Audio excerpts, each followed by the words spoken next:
Şunun da Atalar'ın konkursunda vokalistlerden başka bizden instrumental başkaroşlar, solistler, gramında, skripkada, bayanda ve beşalar arasında da yine yarış var Atalar'ın da. Buna giderlerden hepsine yaşaplasım bile, bizden Atalar'ın bu yıldan yıl kime vara, regionlarda, şehit tübeklerde yaşaşı Tatarlar, yeşiller, kızlar, yigitler yıldan yıl kübüre katlaşar, yıldan yıl alarının başkaları ustalığı üsse, yıldan yıllar Tatar tilini kübürek igeneler, şu yıllara ulaşar. Bu kısmı birinci tatlı Urmay Yılman diyen konkursla gördüm. Şuaşı'ya uzatırgan, Urmay yolunda uzatırgan konkursla gördüm. Beni şimdiden de şoklatırdı. Bu 15 yaşında sıradım sahnelerinde medyansına.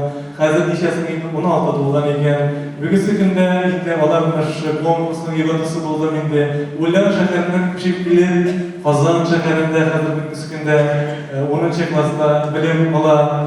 Koşullarımız bizden şulay yükleşekte ümitli yaş yaşlılarımızdan birisi Leysen Sadıkova.